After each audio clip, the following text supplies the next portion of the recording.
Hello, I'm Marina Sofia and I'd like to read an extract from the novel by Alina Nelega, Un nor în formă de camila, a cloud in the shape of a camel, which is a retelling of Hamlet from Gertrude's point of view, from the mother's point of view, set in contemporary Romania. You've only just got up. It's late afternoon, you went to bed in the early hours of the morning, but you couldn't really sleep. You were merely lying there, curled up in a lethargic state, haunted by images and voices that you don't even pretend that you want to get rid of anymore. Your first cigarette with a look of guilt after you promised last night that you'd give it up. In the tiny garden at the back of our house, you imbibed the scent of summer apples, the kind that rot before they ever ripen. You can sense the brief flight of the swallows and the blackbirds searching for a mate. You are bombarded with olfactory impressions. The constant chirruping lacerates you. The shadows fluttering across the woven seat beneath the honeysuckle intoxicates you. The light is constantly changing as the clouds pass through the sky, and you are changing with it. You can feel evening is near, you have it all planned and know exactly what will happen, as if it has already taken place. You get up compulsively, you go back inside, putting the e-cigarette in your pocket, skidding a bit on the slimy slug you crushed without even noticing, like a forbidden fruit. You head straight for the coffee maker, then stop after a few steps, staring at it in all its chrome glory, its brand name stamped carefully on the rounded ebonite handle, and you ask yourself, why? Why? You can hear a voice say, a voice that sounds like mine, maybe it is mine, that keeps repeating the same tiresome mantra. Why these objects that you had long forgotten about, that have nothing to do with you? Why are they gradually coming back to threaten you? Why can you not remember the smell of coffee? Why are you not anticipating it? You'd like to run away. You can't remember. Why, oh why all this?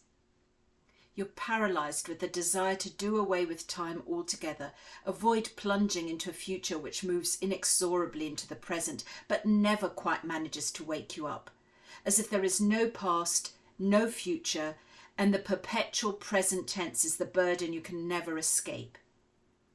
You stand frozen in front of the coffee maker and try to cover the sound of my voice, why, oh why, in your head.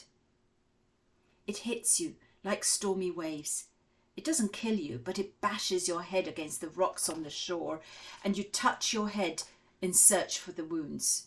You're convinced you've smashed your head, and that's where all those buzzing words are leaking out. And that's when I come in like a whirlwind. I heard you cluttering clumsily with my beloved coffee maker. I take the mug out of your hands, which are trembling for no reason at all. I bring you back to the breakfast table in the spacious kitchen of this house that you hate with all your heart.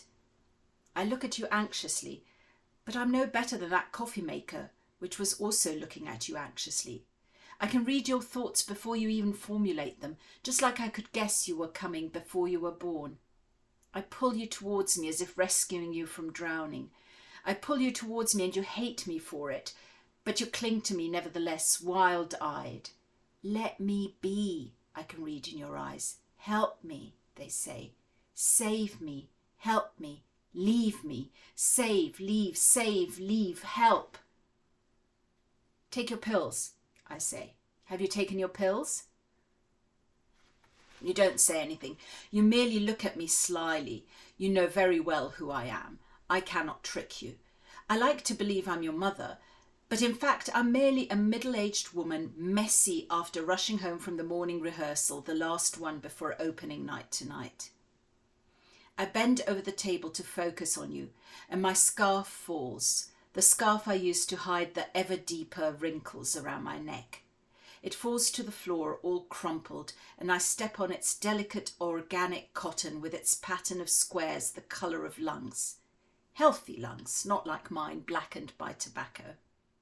I've never been able to switch to vaping, unlike you. I'm too old-fashioned, reactionary, a dinosaur. I lift up the scarf and place it on the back of the chair, and you follow my movements with hostility. I like to believe I'm stronger than your inarticulate despair flooding over me, climbing on me like an abandoned kitten, grabbing my neck with its claws. You can see it in my face like in a mirror. You can hear my thoughts and I can hear yours. When was the last time you looked in the mirror, you ask, and your words come out all scummy and cruel.